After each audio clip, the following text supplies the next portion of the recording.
Hi, everybody. Thanks for joining us for the webinar today. My name is Colin Rowan. I'm the Director of Communication for Pecan Street. Today's webinar focuses on residential electrification and more specifically, how this trend will impact and be impacted by the electrical infrastructure that's been built into our homes over the last century. As usual, we have great speakers and they have a lot of good information to share. So I'll make my introductions and comments very quick.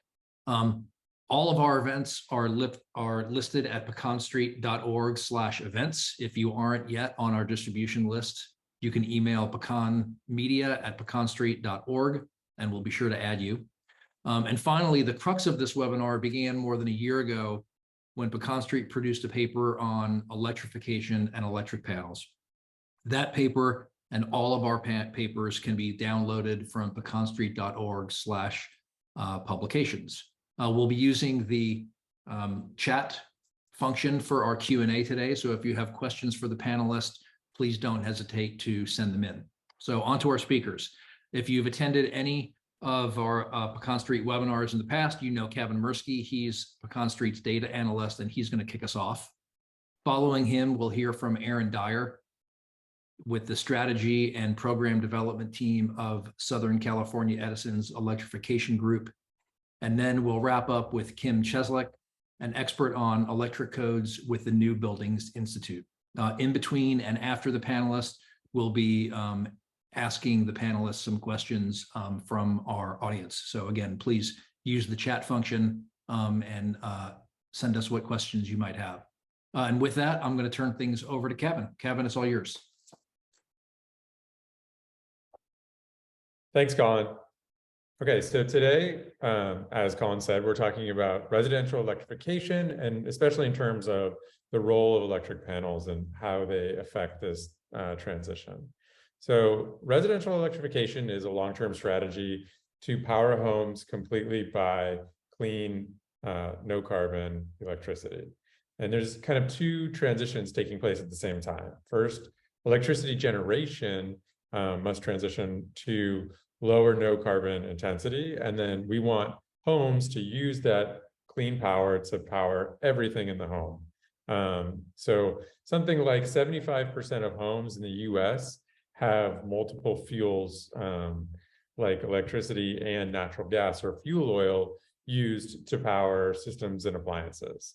And so we need to transition all of those homes from multiple fuels to just electricity. And you can see some of these loads here on the right.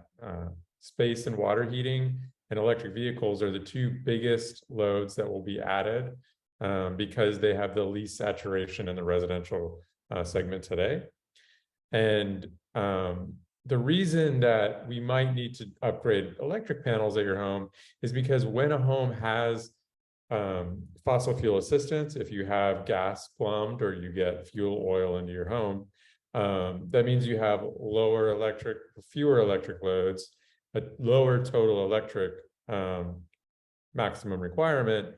And thus, when you build or renovate your house in that situation, the electric panel has a lower maximum rating as governed by the NEC electric code. And generally, builders will put in an electric panel that is the smallest panel that meets code when you have gas assistance in a home. So because of this, over the last 100 years or so, we've had many homes that have electric panels that are too small to be powered by electricity alone. And so as part of this transition, we need to upgrade those panels or find alternate solutions to allow these homes to electrify. So the webinar will be addressing how do we upgrade tens of millions of panels, and also how do we adjust our codes so that we're not adding to the problem by continually producing homes with electric panels that are too small to electrify. Next slide. So to address this and highlight this, a year and a half ago, Pecan Street put out a research paper showing a large sample of over 250 homes, panel size. These are participants in our research network. And on the right, you can see the sizes of the homes in the sample. So orange homes are homes above 200 amps, and blue homes are houses below 200 amps. We've established 200 amps as the threshold where if you have a 200 amp panel, your house, most houses are able to fully electrify all the loads in the home, including an EV charger. So we want to be at or above 200 amps in order to fully electrify. And digging into that a little bit more, you can see on the left, you have almost 80% of those homes that are below 200 amps are actually 100 or 125 amps, which are fairly small and very likely to need an upgrade, compared to 150 amp panels, which are more likely to not or be very close to an upgradable size. Looking at the sample and comparing it to the US housing stock writ large, we see that the size distribution is very similar, but the age distribution skews newer. And particularly, we have a group of homes that were built in the 2000s. Interestingly enough, these homes were built within the Austin Energy Green Building Program, and were also, they incorporated gas, and they also had smaller panels because they were gas assisted. And it just shows how this item, electrification transition was not really on the radar of even green build homes in that era. So it's a relatively new topic, and it's one that is transitioning quickly. Next slide.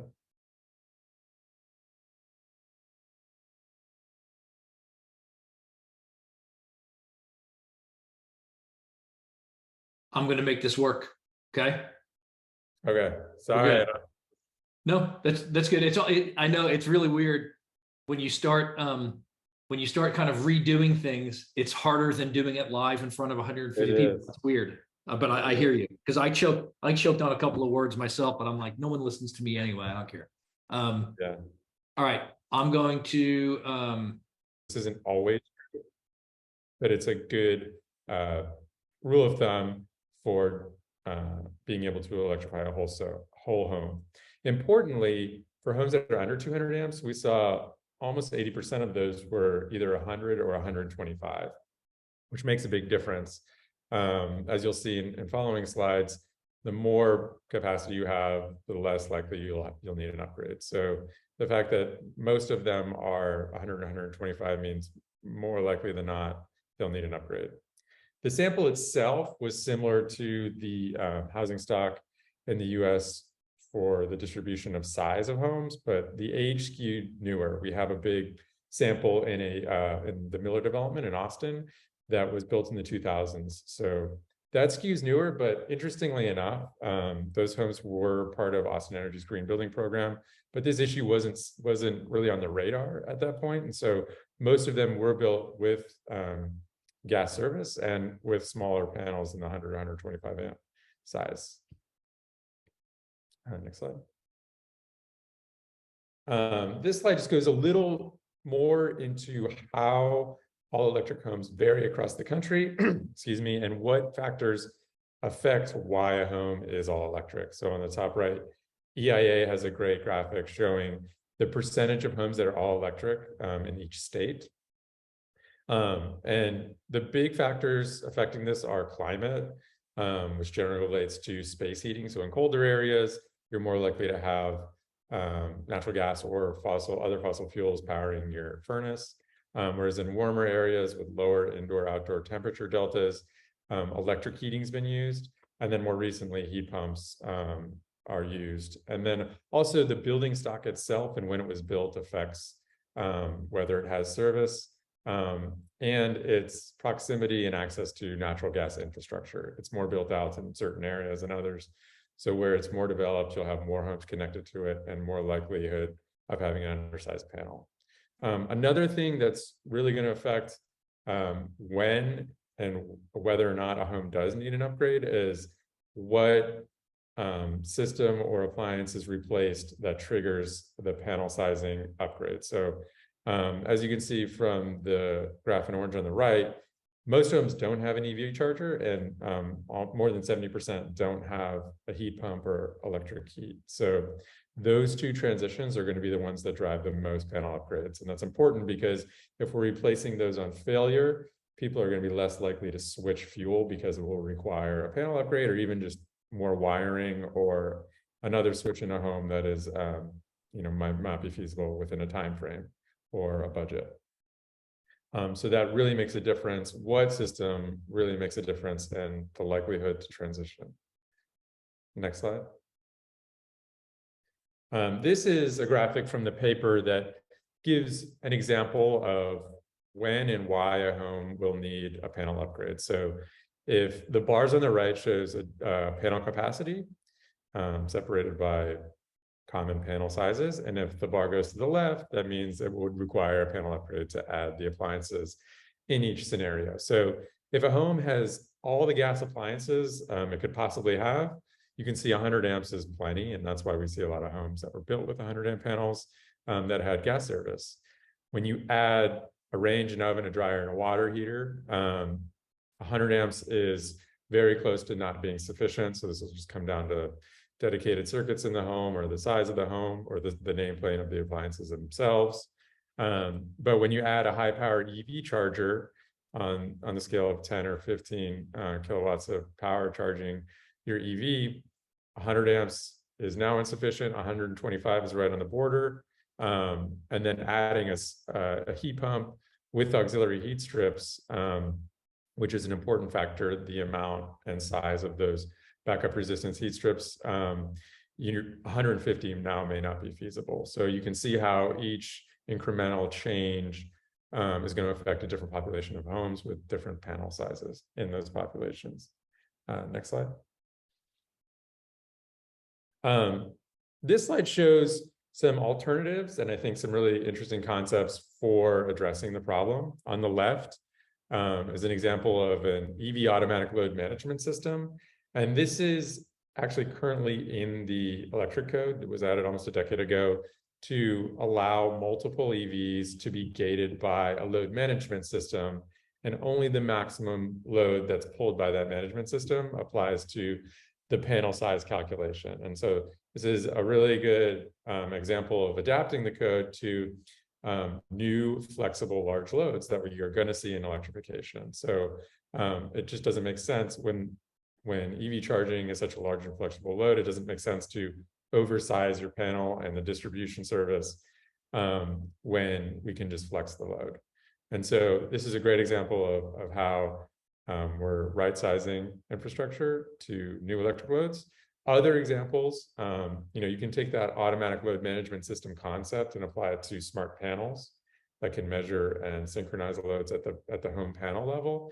And these are really important when it's difficult to upgrade service, like when power lines are buried, it can be a lot more expensive. So rather than digging them up and changing the wires to your home, applying this solution can be a way to keep loads synchronized and flexed so that you don't exceed your main breaker power rating. And then an even sort of smaller solution that may help someone like a renter who is renting at a house without an EV charger but has an EV, smart splitters can take a 240-volt outlet and alternate between flexible loads like a dryer and an EV using the same circuit. So multiple solutions are going to need to be applied in multiple ways in many places based on a lot of factors, but it's important to have many solutions to address individual situations and improve policies, incentives, and codes as much as we can so that this transition can scale as fast as possible. So my last slide, I just want to show a summary of incentives passed in the IRA. So when we wrote the paper, it wasn't passed. A lot of the things we put in the paper and promoted got in it, so which is great. Critically, electrical wiring and panels are covered with rebates and a tax credit, but also the way that the incentives are structured so that they can be taken advantage of at the point of sale and not just a tax credit helps people who don't have tax liability to offset. So that's lower and moderate income folks. And then also larger rebates are offered to lower and moderate income folks so that the greatest amount of those funds and incentives goes to the people who will need them the most as we upgrade. So this is really important and exciting, and it's just going to be another accelerator in this process. And so how we target it and other factors are very important, which I'll pass on to Aaron and Kim now to go into those more in depth. Yeah, and this is Colin. I'm just going to start with a quick follow up. I mean, one of the important things to realize, and we have a variety of people who join these webinars, is the average the average resident has no idea what size their serving panel is. Maybe they've looked into it if they're moving and they know they're going to have an EV. And so one of the challenges that we're going to have with all of the incentives for EVs and heat pumps and all of these kinds of electrifications are these, I don't want to call them surprise upgrades, but they're upgrades that people aren't realizing they might need in order to move into electrification. And so there's a real public information challenge for all of us in this industry. To figure out, we've got the vehicles here on this slide that show us that there are rebates available. But as a personal experience, I can tell you here in Austin, which is, has I guess a higher than average EV penetration rate and adoption rate, I had to explain to my electrician the kind of amperage I wanted and what the best place to put it would be. And this is a licensed electrician. And so the entire industry, I think, is ramping up very quickly. And there's a lot of learning going on. And so the more consumers know when they go into, whether it's, induction cooking or a heat pump or an EV, the better off you're going to be in the process, because, everyone's in the learning process here as well. So I don't know if any of the panelists have additional comments on there, but whenever we have our experts on these panelists, I always try to say, well, that's what there are people on these that a lot of this language is new to everybody. And so if any of the attendees have questions about some of the details of this, put them in the chat and we'll be sure to get them during the Q&A. Sorry for that long extension, Aaron. I'm going to hand it over to you and we'll get to your first slide. Oh, no worries. That's really helpful. So good morning, everybody, or good afternoon, depending on your time zone. Yeah, as was mentioned, I'm in Southern California Edison's electrification strategy and program development group. So our team is really focused on designing customer programs to facilitate transportation and building electrification in our territory. We service about 5 million service accounts over 50,000 square miles. So we're one of the largest utilities in the, one of the largest investor-owned utilities in the country. So yeah, I think as we kind of hit the point here is residential electric service can either be a gateway or a barrier to decarbonization efforts in many states. And we agree with what Pecan Street stated here just now, is that kind of 200 amp service is kind of the break-even point for where a customer may or may not be able to electrify everything in their home. By the time you start adding things like electric vehicles, electric heat pump water heaters, electric stoves. So that's a pretty significant number. At least in our territory, about 75% of the single family homes in our territory were built before 1978, and that's kind of the time frame where we see a lot more of the larger panel sizes starting to be standard in building codes and construction adoption. Most of those homes as well, we have a state definition in California as a disadvantaged community, which takes into account income, high levels of environmental and air quality pollution. So many of those homes also are located inside these disadvantaged communities. And most of our customers, about 74%, live in single family homes. So in terms of just sheer quantities, if you're trying to get everybody onto electric appliances and electric transportation, that's a pretty big chunk of it. And as was mentioned, a lot of these, I think it's a good point, is where do we see probably the biggest trigger for needing maybe a service upgrade? And we think it's probably with the EV chargers, just because many of the EV chargers are getting sold, now for, things like the hardwired chargers you get with like a Tesla, or some of the Fords are, they require 60 amp circuits. And if you look at some of the bigger chargers that, Rivian or Ford are selling with their trucks, 19 kilowatt charger is 100 amps. And that's about the peak load of, three homes all in one charger, and it's a constant load for the time of this charging.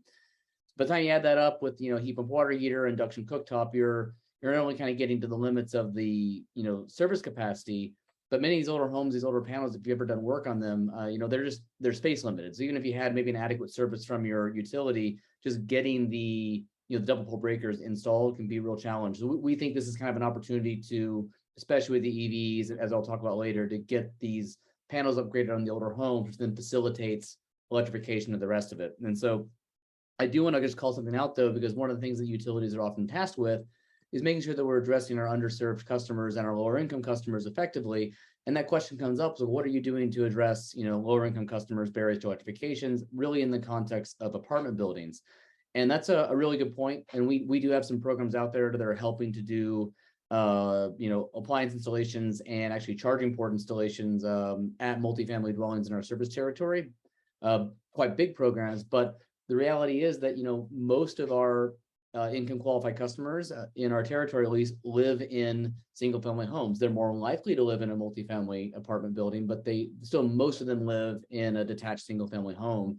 And contrary to, I think, the kind of perception, most of them also own their home if they live in a dwelling. So it makes them really prime candidates for performing this type of electrical upgrade systems to their homes, as long as they have the financial assistance to do so. So I think just kind of a key takeaway we think about in program design is make sure you know your customers and don't assume that stereotypes maybe are something that you should think about when or should consider when you're designing a program. Is like most of our kind of disadvantaged and underserved customers actually are in a really prime situation to realize these benefits, provided they have the financial assistance to do so. So we can go to the next slide.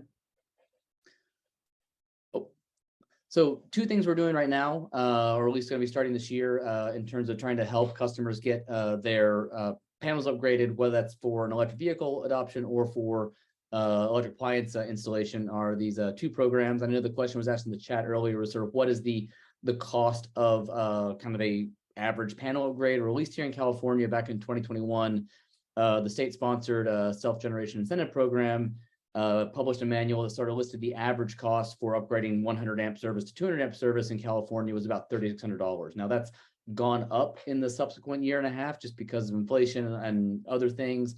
And that can vary quite a bit, whether it depends, is your panel in your garage?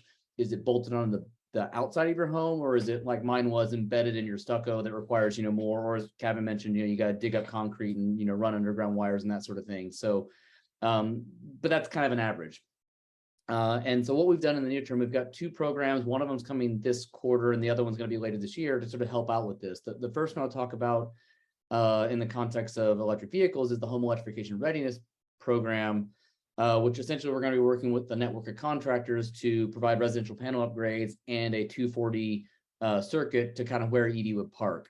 And the idea is to kind of split in two so that you would, cover 50% of the cost for customers that live in these disadvantaged communities, because we see some benefits there for enabling electrification of, appliances to kind of help reduce air quality issues.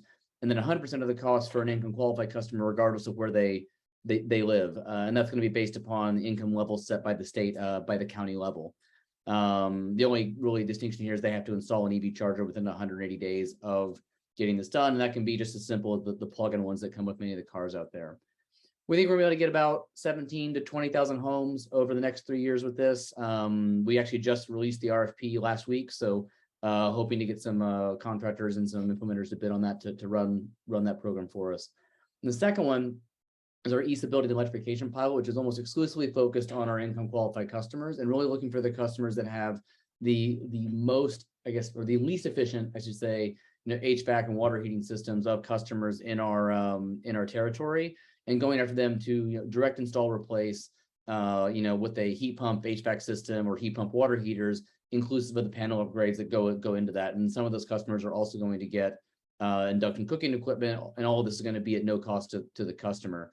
And then what we're hoping to do, so this one's a smaller number of homes because it's more appliances, more that sort of thing, but we're hoping to see if there are ways to sort of collaborate these two together. Like maybe the person that is, getting the benefit of these electric appliances, if you can get them, into some of our other programs that help reduce the cost of electric vehicles, could benefit from having an EV at their home, because, that's probably the cheapest way for them to fuel, cheapest way for them to drive around, and they can really benefit from controlling their cost through electrification. So those are the kind of things that we're working on.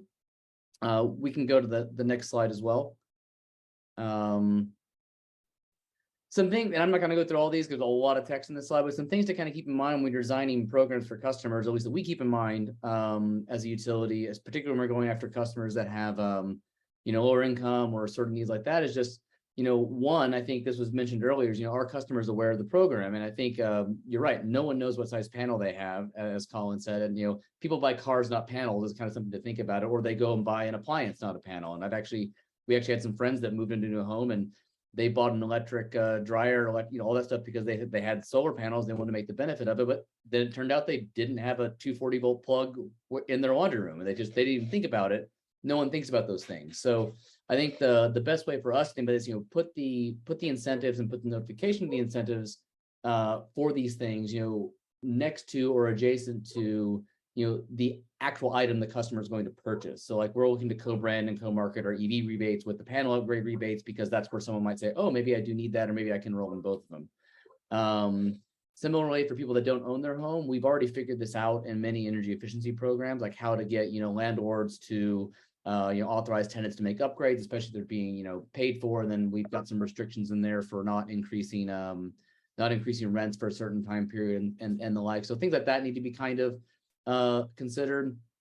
The other one that I think is really kind of important, this is what goes into kind of our program design, is anytime especially when you start working with lower income customers, is like the time it takes between when they apply to when they get the rebate check is actually really significant. And we've seen lots of federal incentives or lots of state incentives that may take 40-60 days from the time someone gets the installation done to when they get a check. When we start talking about a rebate or an incentive that's $3,000, $4,000, $5,000, like that's like rent or not rent. And you really don't want to have the customer in the position of saying, do I get the EV, do I upgrade my panel, or do I pay rent this month? And so we've done a lot to kind of change our own business practices at the utility for some of these these programs, trying to set up contract networks so that they will actually do the work and bill us directly, rather than ever the customer seeing a bill and having to wait on the check. So things like that it's really, how do you make sure that even if you have to give a rebate out for the customer, that it's in less than 1 month billing cycle. And also, if you can just avoid that in the first place, putting things at point of sale or putting things at the transaction is really, really important as you try to design these programs.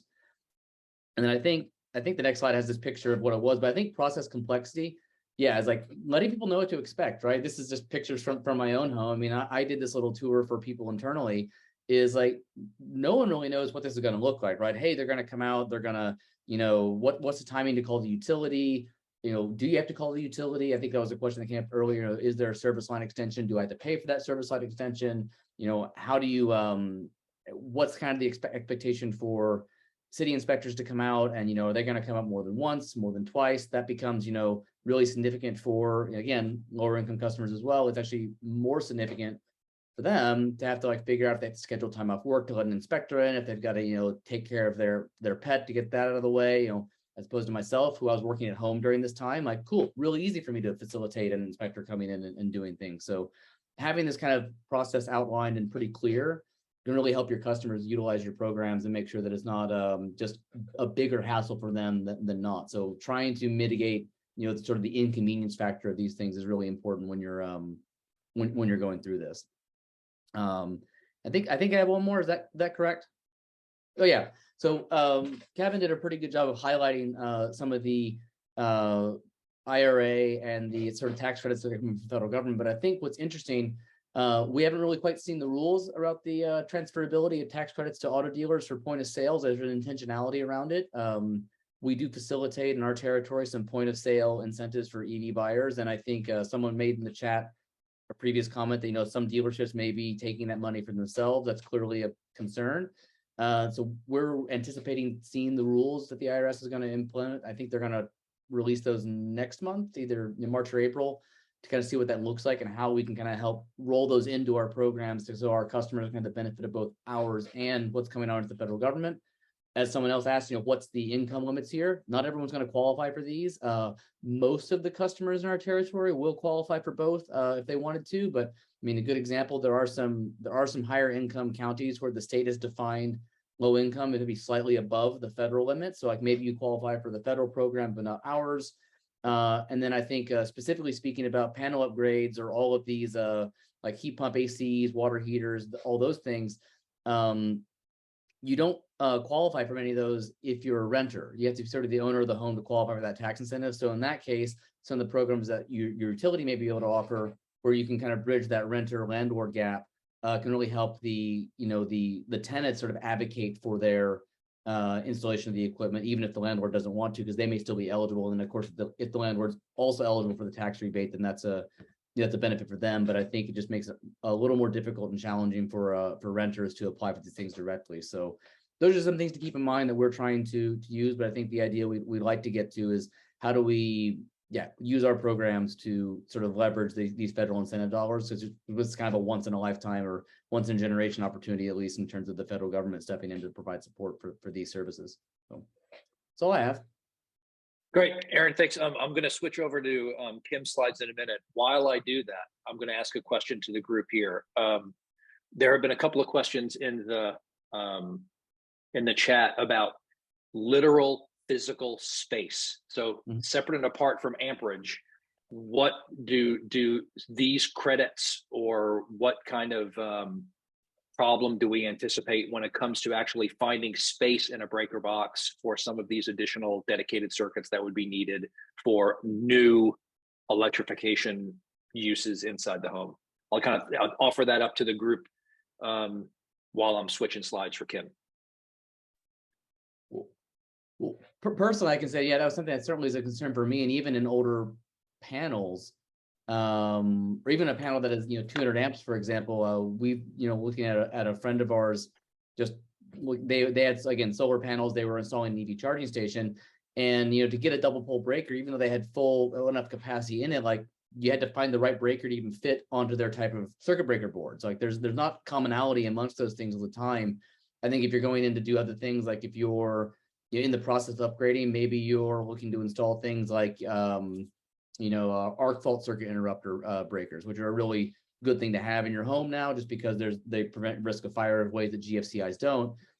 They're quite large if you're going to do those things. So I think it's a real concern. And then if you're installing these things, like if it's a box mounted on the outside of your home, that's a lot easier. Or if it's like in a closet, maybe. But I mean, if you're on the outside, you're talking about maybe more stucco or more siding repair. Can you even fit it there? Is it sandwiched in between maybe vent pipes for your washer and dryer? Yeah. So it's a real issue. Yeah, and Colin, when you say physical space, what struck me initially was like actual physical square footage, but the breakers, I mean, you can have someone wire a new construction house in a way that doesn't really use the 200 amp panel to its best capacity, right? Because electricians are used to doing things the way they're used to doing them, right? So they run a certain number of lights on a certain circuit, and with things like LEDs that are almost 100% in new construction, you can end up basically with, that all of those breakers could actually have additional capacity on them, even, right, from what's on there. And so even in a fairly new house with a 200 amp panel, you're not going to be guaranteed to be able to make any of these swaps, depending on how the electrical work was done in the first place. So before we get into your presentation, Kim, it might be wise for attendees on this to call an electrician and have their panel checked out before they get excited about their new Ford Lightning or thing, just so you know what you're going to be dealing with when it comes to any of these updates, kind of new uses, and then what kinds of rebates or tax credits you might be eligible for. All right, with that, Kim, I'm going to hand it off to you and let you drive, and we'll round up some questions when you're finished. Okay, great. If you just want to jump into the next slide, I just want to quick point out before we go too far into this that so I'm Kim Cheslak. I'm the Director of Codes and Policy at New Buildings Institute. Just a slightly more holistic view on what we're talking about here today, and then we'll spend the entire time talking about electrification, I promise, is that we see electrification as part of like a suite of tools that's going to drive the building sector towards decarbonization, right? So it's not the only tool, it's an important thing to stack on top of other tools. And this is sort of the way that we view the world around this topic, and building electrification is very clearly one of the foundations that we need and are driving towards. So with that, I'm going to start a little bit with some of the challenges. If you want to jump forward one. So there's at the national scale, which is where I work a lot of the time, we stack up a few of these ideas. One, from the incentive perspective. So not even we're talking about actually developing a policy or changing the way people are required to build. But in that retrofit space, really, like there are fuel switching prohibitions in different states where utilities cannot incentivize people differently for gas and electric appliances. And so this is, part of that landscape. And jump forward one more. Then we've been in this wave, additionally, of people passing bans on gas bans. And so states effectively either using their current preemption power against jurisdictions or expanding their preemption power against jurisdictions to say that localities cannot control or cannot pass legislation that says if you can or cannot install gas in new or existing buildings. And a lot of these are fairly broad. And then jump forward one more. This is the landscape in which I typically live, and so I'm sort of the most comfortable, which is just a general understanding of state level preemption. And so what cities and states can do with respect, especially to new construction, and how to regulate that varies state by state. And so some cities have to basically do what's passed at the state level. And then many other states allow some degree of flexibility for their local jurisdictions to pass more or sometimes less stringent codes than would be passed at the state level. And that's sort of the space in which we really see a lot of opportunity to leverage jurisdictions that have climate goals that are really committed to this to move them forward. And I think in some of the prep calls we had for this, stop the bleeding, right? And move our new construction to be all electric. And so jump forward one more, where we're working a lot right now is in the International Energy Conservation Code. And that's because it is most of what is adopted by states across the US. California does its own thing with Title 24. A few other states sort of mess with the model codes, but mostly the base code that gets adopted is the IECC. And we had pretty significant progress going into the 2021 cycle that was challenged and sort of taken back out. And so in the development of the 2024, trying to get some of these electrification readiness measures back in. And right now, today, we are looking like in the 2024 IECC, we will have electrification readiness for water heating, cooking, clothes drying, along with the inclusion of electric vehicle and solar readiness. It does exclude everything I just listed if you were like writing it down quickly. There is not a specific provision right now that we expect to get in for electrification readiness on space heating.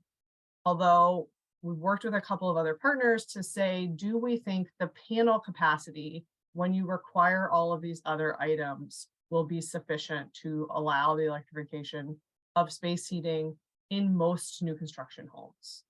And we think the answer to that is yes. Now that won't be every single dwelling unit that gets developed, right? There are very large homes, there are other variables that go into this. But we think that basically if states were to pick up the 2024 ICC in a couple of years, that those would have the provisions to be fully electric ready across all of these major pieces. And that's really important because when we talk about electrification and we talk about decarbonization, we try to look at it the same way that we spend a lot of time talking about energy efficiency, right? It's pick the low-hanging fruit. And when we're talking about decarbonization, there's actually also just like fruit lying on the ground. And that is small residential and small commercial new construction is the easiest and simplest to electrify at the point of new construction. And so why would we not be moving in that direction? And jump forward one more then. And the other way that I like to view the world is what are the potential places to intervene at a local level? And so we're always in a code development cycle somewhere. And so states that we know have been developing and we've been active in the last several years and will continue to be active in 2023 are sort of highlighted here. You know, this map sort of can change every few months or so as states decide to move forward or not. But NBI put out a couple of years ago now our building decarbonization code. And this is our first attempt to write a full comprehensive set of measures that could be adopted at a state level to functionally make all new construction either fully electric or fully electric ready. And provisions can be mixed and matched in between, right? If you, for political reasons, need to exempt one type of appliance, but make the building the rest of the way all electric, that can be easily done.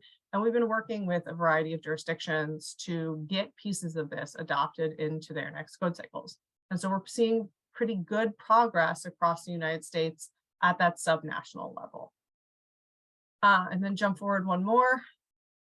The other thing that I think we should also take, right, so we've got that like fruit lying on the ground that we just need to go and gather.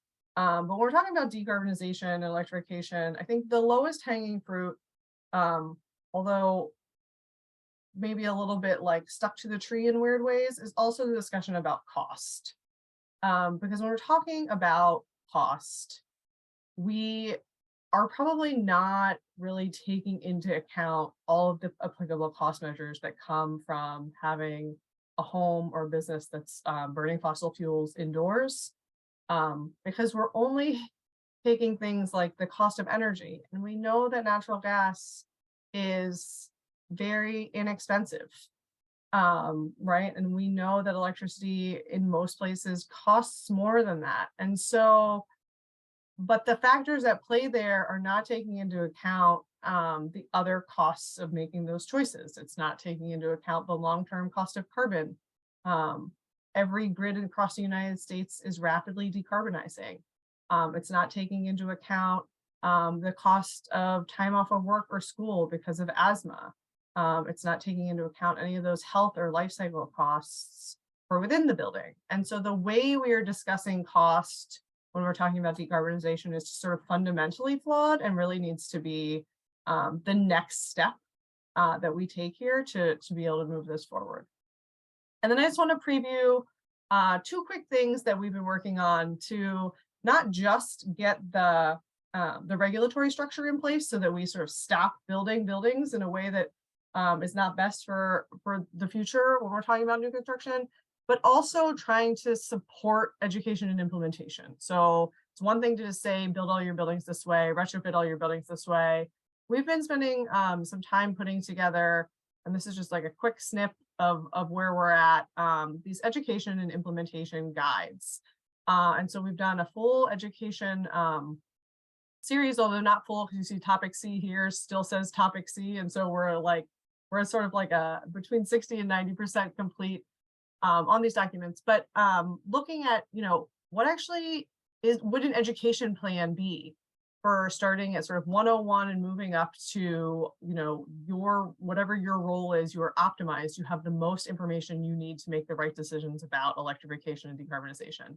Looking at this across multiple stakeholders, right? Designers, construction managers, policymakers, and specifically because I spend a lot of time working at code officials, right? What do these groups of stakeholders need to know at various stages to develop their expertise alongside the national policy wave that we're seeing? And then jump forward just one more. And you know, one of the key pieces of work that we're also doing to support this out of those education plans, we're trying to plug in certain holes that we know don't exist and find resources that we know have already been developed by others. You know, to say like, okay, if you need to learn this level of 201 topic B, you know, here's the resource that can solve that for you. There was really great progress around solar installations for small residential and small commercial solar installations. If anyone remembers a program called SolSmart, now there's Solar App. And so there's a lot of consistency nationally around what code officials are looking for when it comes to permitting solar installations, what designers are sort of know is expected because of that consistency at the code official level to get those installations done and installed quickly. We see that same need for all of these things and probably more. So if you're doing a heat pump swap, how can you know consistently that what you're providing the code official is going to get a permit quickly? Because that time cost is really important. Same for heat pump water heaters, solar and solar plus storage applications, because storage is this sort of new frontier of where we're going, and also electric vehicles. So we're trying to develop these simplified permitting and inspection guides, very much following that SolSmart model, to be able to get these things done more rapidly and more consistently, which will create, part of the wave that's needed. Again, hopefully with that regulation behind it, saying that this is the direction that we're driving. So that's it for me. It's some of the stuff I wanted to highlight here today. No, thank you. I'm gonna start kind of a broader question to all of the panelists, that kind of builds on this last slide or the last two slides about kind of education. A lot of the comments that we're getting from participants today kind of touch on different parts of the complexity of this.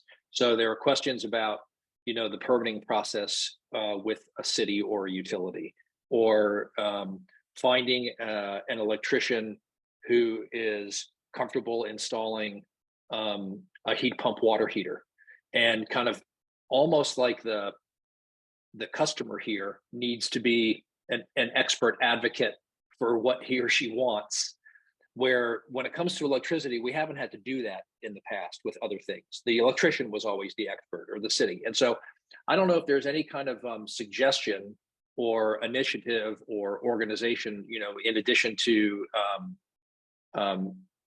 NBI, that our Pecan Street's research participants or anyone on the webinar can kind of check out, kind of figure out how there's going to be this, almost customer empowerment drive for electrification. Any thoughts or comments or additional resources that we can send people to? I just say, and not all of these are live yet, right? They're sort of the solar plus storage and electric vehicles, what we're calling like version 1 or version beta, are live. Heat pumps and heat pump water heaters, I think we expect to come out by the end of March. So check for them sort of April 1st. I guess maybe April 2nd. It's not a joke, right? It's not April Fool's Day. We'll really have them out beginning of April. We designed these though, sort of with that question in mind. So it sort of drove my project team working on them and the designer we were working with to do some of the like graphic and layout a little bit crazy, because they were like, who's the audience for this? And I was like, no, everyone. A homeowner needs to be able to pick this up and know that when they're talking to a contractor that they're getting the things that the city needs. A homeowner, I see there's a comment in the chat, a homeowner needs to know when that building inspector is going to come out if their contractor's not there and they're the one sitting there for the inspection. No, these are the things my contractor said you were looking for, because we're using this standardized template to do that.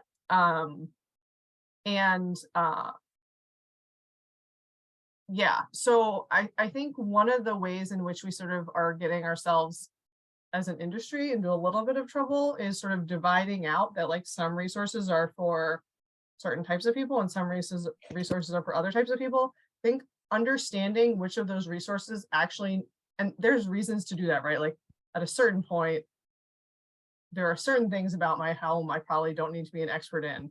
But there are certain resources that we should combine and say this resource is intended to be used by multiple of these stakeholders because it's so important for some reason or another. Cavan Yeah. or Aaron, yeah. Yeah, I was going to say, I think it's unfortunate there's a lot of like customer advocacy in this, but one of the things that we're trying to do with our programs, and some of the reason I went into the comments here is the contractors are going to get what's easiest for them. So when they know that they can go buy, a gas water heater, I think to Cavan's point, like when people don't replace a water heater or an electric dryer because they want to, typically they do it because the one they had stops working and they want to get it. And yeah, that's when you go from like water heater to stove to like dryer to like washing machine or whatever, like that's, you know, like that's an increasingly like level of importance. I mean, your water heater goes out, you're like, I'm going to get the first one I can get. And so like, if that's what's in stock, and there's a lot of talk and a lot of discussions, I think if anyone's listened to Saul Griffith and those things, like there's a lot of discussion, how do you incentivize warehousers and stockers and those sort of things to keep the ones that we want as, you know, electrification team, you know, on the shelves, so that when the contractor goes to buy one, that's the person they can get. The other way we're trying to think about this is, you know, in addition to making these, you know, really customer initiated rebates, if we're working with a network of contractors that are aware of the program, and maybe you can convince them to see this as, or at least see the utility program as a business opportunity for them. Because if they're in doing some other work for a customer, you know, let's say they're replacing something, and they realize like, well, cool, I could replace this water heater with this gas one, you know, probably because, you know, the person needs a panel upgrade to do this. But hey, well, you know, I could also just upgrade this customer's electrical panel. They're going to pay no cost because there's this utility program that I'm a participant in. And then I can also get them into the heat pump water heater. And so since it's incremental cost adder for the customer, then between the water heater types, they see no cost for the panel upgrade. And in the meantime, that contractor's got the additional revenue of the panel upgrade that they did. So it's kind of a business opportunity for the contractor in a way, and getting to see that way and being, you know, kind of maybe makes them be more willing participants. That's something that we think there's some viability to that. But you're right, there is a huge education component. And I think that as someone who's heavy in the EV space, I mean, thinking about, you know, kilowatt chargers and amp chargers and those sort of things, it's not horribly complicated, but we have done ourselves a bit disservice, I think, by talking strictly in terms of like, oh, it's level 1 charging, level 2 charging. I mean, customers should be able to understand, you know, what 7 kW looks like, what a 6, you know, I think that's not hard. And I think if we start educating customers a little better, start educating contractors more, it makes all this system a little bit more seamless. Got it. There have been a couple of questions in the chat about kind of the trend. I'm gonna paraphrase, but things kind of like, you know, Austin just experienced a significant electricity crisis last week. And in some homes, gas fireplaces and stoves were a saving grace. The cost of electricity over gas, almost kind of like the wisdom of this move to electrification. And so I just kind of want to talk about that for a minute. The three organizations that are on the call today kind of have different perspectives on electrification, right? Pecan Street is a very climate-oriented organization. Aaron works with an electric utility, right? And Kim works with a group that's kind of looking at the codes and electrification. Separate and apart from what each of us thinks should happen with electrification, it's happening. So the wave of electrification is happening. More and more vehicles are going to be electrified. And so almost I don't want to discount any of the questions about wisdom, but one of the things is almost kind of like the advocacy for whether this should happen or not has passed us. There are a number of geopolitical reasons why natural gas is in the spotlight, from Ukraine to climate change to everything. And it seems that there is a movement toward residential electrification as a long-term trend that's going to be with us. Whether or not we start using natural gas more for power generation as opposed to residential use. And so a lot of these questions can get very touchy, can get very personal. People really like to cook with gas until they cook on an induction stovetop, but I know that's a really touchy issue, so I don't want to go there. All this to say is, I think all of our organizations present here see that this trend is happening. And we're trying to figure out, for different reasons, how to accelerate it smartly and wisely, equitably and affordably. And so I don't know if any of the other panelists have any comments on that, because I know a lot of times I'll talk with friends and colleagues and family of mine, and they do, you know, they're like, gas has been fine for me. Why are we even doing this? And it's, you know, it can ruin a Thanksgiving dinner. And so any other thoughts from the panelists on this broader issue of the trend that we're seeing? Sure, I have a few, Colin. Just speaking to the recent outages in Austin and how front of mind that is to some people, I think putting aside a lot of things you just talked about, for reliability, one of the key aspects of having two fuels in your home is when one goes out, the other one might work. And that's been like somewhat of a stopgap or a safety net. And we want to improve reliability in everything. And I think, if we don't have diversity of fuel to do that in the future, we can also create other solutions that give you like very viable backup solutions, thinking of things like having your EV back up your home. If you had a Ford F-150 Lightning with the backup system, you could power your stove or whatever through a power outage or something like that. So those solutions aren't widespread yet, and it's a paradigm shift.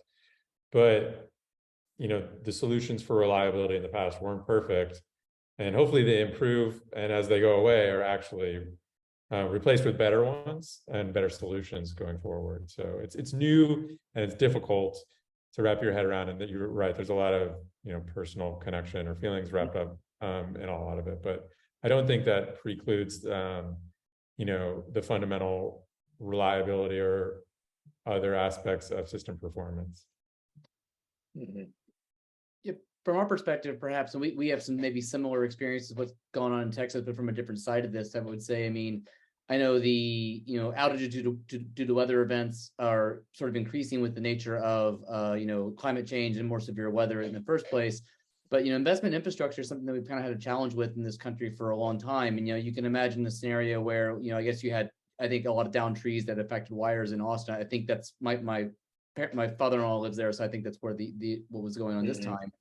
You can imagine equally a scenario where you had earthquake or mudslides that knock out underground gas piping, and you have a similar type of scenario where that's a problem. And so hardening the infrastructure is really useful. And as using California as an example, back in 2018, 2019, we had a real problem with the investor-owned utilities with our public safety power shutdowns, and it's still an issue that we have here. But for anyone unfamiliar with this is actually a scenario we were actively turning the power off to segments of our grid, because there's a risk that wind or events would cause our power lines to go down and create a wildfire and create all kinds of damage. And so we've been investing very heavily in the last several years to create sort of hardened systems and harden the grid against this. And as a result, in the last 3 years, we've actually reduced the need to call those events by about 80% amongst the big utilities. So that's just in a matter of 3 years doing some very extensive work by our line crews, which has been very impressive. Similarly, and kind of relatedly, which kind of gets, I think, some of the capacity issues, we had rolling blackouts in 2020. It was kind of a time where we had, there was a lot of wildfire in the area, so there was smoke, solar production was lower, and it was really hot, a lot of AC load. Well, we had a very similar scenario start to emerge this September. And went through some more planned outage, more notification to customers, more hey, everybody reduce your load.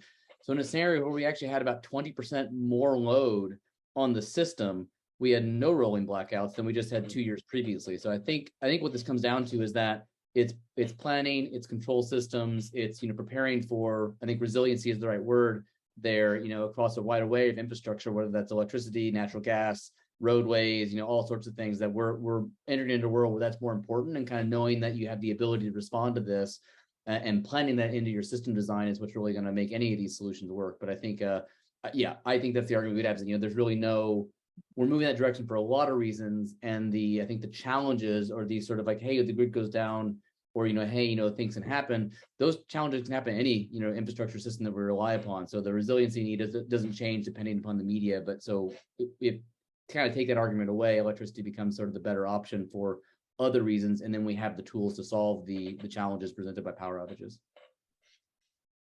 Yeah, I think there was. Oh, go ahead, Kim.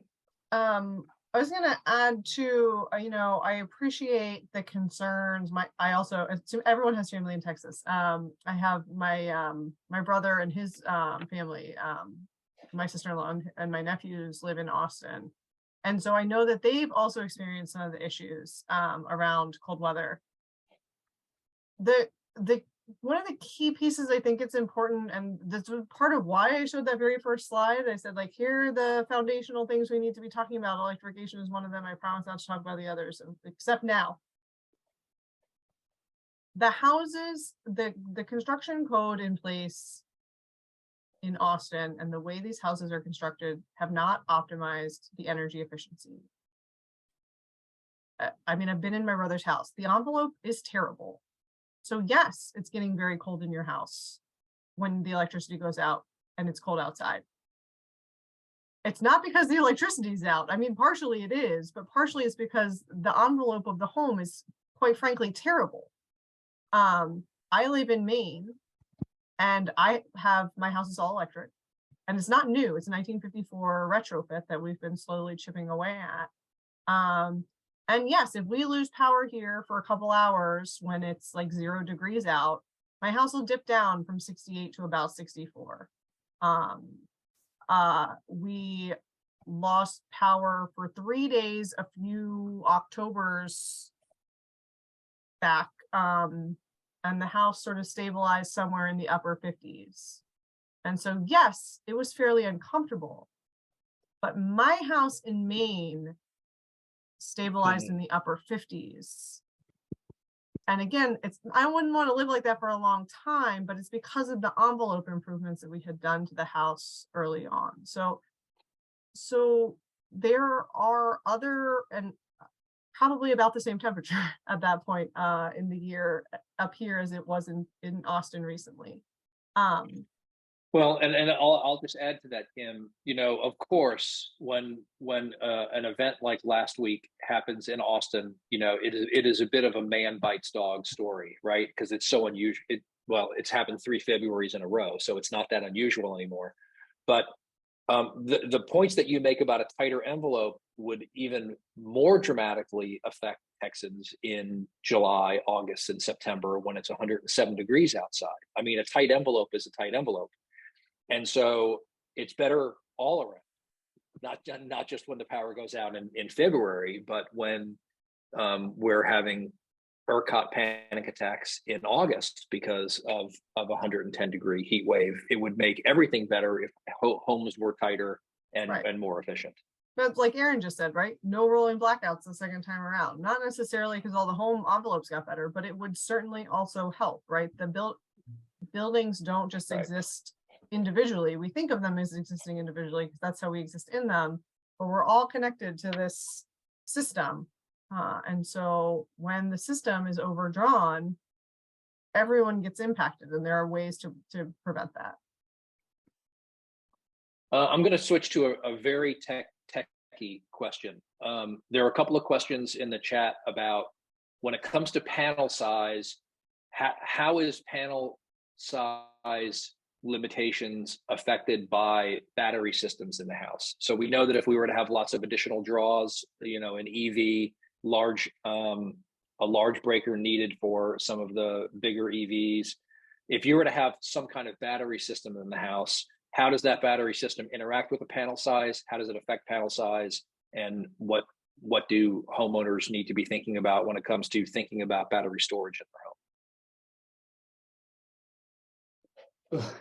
Well, that's I think I replied to this. One of these people privately said, "I wish I knew more about this to kind of give you more details on how this would work." I mean, I think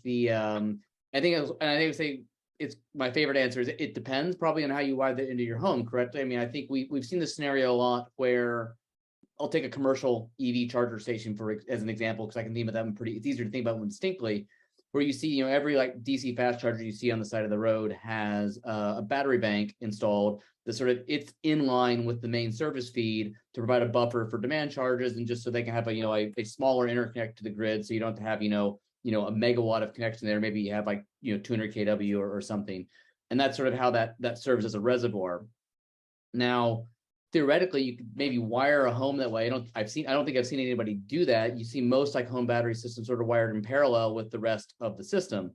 And so if that's the case, you're still going to be looking to have, the whole home load need to be at some point maybe serviced by the grid if the battery's down, or, to kind of individual circuits. So I don't think it actually really changes it that much unless you had quite a large battery system in that sort of inline scenario that you might see with sort of commercial applications. And I said, I haven't seen that. Doesn't mean someone hasn't done it, but I think what that more so does, at least from our estimation with batteries, is it really affects the capacity requirements of individual circuits. I think is what Kim was saying, how these things work together. and this is a question that came up earlier as well, is about, how do you affect with EV charging, behind maybe a single transformer? We call it the cul-de-sac effect. If everybody in this cul-de-sac has an EV, that can mitigate that issue quite a bit. Or similar, if everybody's running their AC, you can kind of share the load a little bit there. But I'm not entirely sure it gets you around sort of the basic needs of the electrification and circuit capacity in the panel. Got it. And it will depend if your utility would let you do such a Right. thing, right? So will the code, so I'm saying as the code person, right? Will the code let you build a building that is islanded or partially islanded? Correct. Yes, right. You just have to figure out where in the electrical code you need to be able to do those things. Will the utility you're on let you do it if you are partially islanded? That's the bigger question. And my instinct is that somewhere close to 100% of US utilities will not let you do such a thing. Mhm. But I am not a total expert in that. So can you do it and meet code? Yes. Can you do it legally within your utility area? Because you're not trying to be totally islanded, you're trying to be partially islanded, I think is my understanding of the question. Probably not. But then also, again, if we got the question slightly wrong on the partially always running yourself on a battery, you do need space on your panel to hook a battery. A battery is basically just the same as a generator, right? So there is space on your panel that you use to load that in. And so you do need physical space on your panel to be able to connect the bat. So if it was a more simple question, this is the more simple answer. I think it was a slightly more complex question, and I'm not an electrical engineer. But I am 99.9% confident in everything I just said. It sounds right. It's a good question whether the utilities would actually allow that or not. I mean, because you're right, most do not. I mean, and even in some similar scenarios, we don't have with rare exceptions, there's some things, but there's not really even a good tariff, at least in SCU territory, for battery only. Batteries only, for example, currently can't participate in NEM metering programs, because you're not a generator, you're not a solar panel. So if solar plus battery, you could participate in sort of the NEM tariffs and benefit and help offset the cost, but batteries alone don't do that. I mean, there's some really strange things going on, and I think there's some policy and regulation that we're working to kind of make sure this makes sense. I mean, that limits things like vehicle to grid as well. If you wanted to say exporting back to the grid, because what is your vehicle? Is it a generator? No. So there's questions like that come up, and I think we're just entering a really complicated space of technology and regulation that in a way that they haven't overlapped as much in the past, and that's creating some interesting opportunities and challenges. We're getting close to time, and so I'll ask each of the panelists if there are any final words, final thought you guys want to add. I'll give you a couple of seconds to think about that. I just want to thank everyone for joining us. Again, pecanstreet.org/events is the best place to look for future webinars. Pecanstreet.org is our website, and pecanstreet.org/publications, I didn't update this slide, is where all of our previous publications and white papers are housed. So I'll just kind of go around the horn. Kim first, then Cavan, then Aaron, since that's the order on my screen. Any final thoughts? My final thought here, I think today, is a little bit related to some of what we were just talking about. Because we didn't get this question at least explicitly, although I apparently haven't been monitoring the questions. Everyone can hear my dogs. The concerns around the electric grid, I think, are important, but are likely overblown in most instances. No one's asking all buildings tomorrow to switch to electricity, which would certainly damage infrastructure in some places. And so, where I hear a lot of pushback, or at least at the policy level, of saying well, we'll break the grid. We didn't break the grid when we all got air conditioning. We didn't break the grid when we all got, quite frankly, electric lighting. And so, the people whose job it is to maintain these public resources are doing their jobs and are going to continue to do their jobs to make sure that this transition can happen, will happen, and hopefully balance that out with how we're looking at new construction and renovations to be able to properly support that necessary support, through on-site generation of solar, battery storage, just using less energy. Again, those better envelopes are going to help transition us through all of this. Great. Thank you. Cavan? Awesome point, Kim. And it brings something to mind. I was thinking before the webinar, just how, even just something as specific as panels, this just continues a tradition of adding loads, upgrading panels, and increasing, the capability of what you can do with energy in your home. It's a completely normal thing that we've done for decades, since the inception of, the grid itself. So, although we're in this very transitional moment, the arc of this is very consistent with prior changes.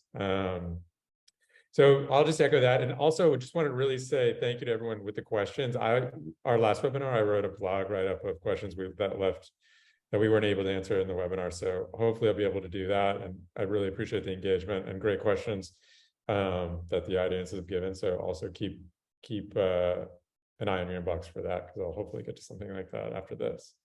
And thank you so much. I'll pass it to Aaron.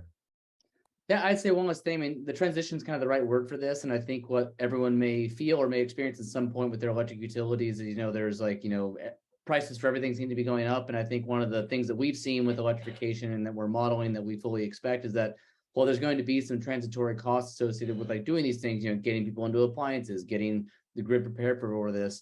The just increase in load on the system ultimately is going to drive prices down on a volumetric basis. So as more and more people adopt electric appliances, adopt electric vehicles, the cost per kilowatt hour, especially for the California investor-owned utilities, are going to drop, we think, significantly. So as this goes forward in the future, not only do these resources become cleaner as the grid gets more cleaner, because we're getting more and more renewables in the grid in the future, they also get cheaper and cheaper to operate. So it's actually a very interesting type of resource and move in technology where we are going to increasingly see more benefits and more cost savings in the future as we make the transition. And the faster we get there, the faster we realize those. So that's a thought I would part with, and really appreciate everybody listening to us talk today.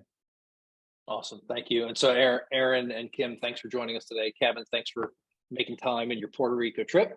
Thank you everyone for joining us today. If you have any questions about this topic, please just use the media@Pecan Street email address. As Cavan said, we'll try to pull together a quick Q&A blog with some of the questions that we didn't hit. And until we see you again, have a nice afternoon. Thanks for joining us. Thank you.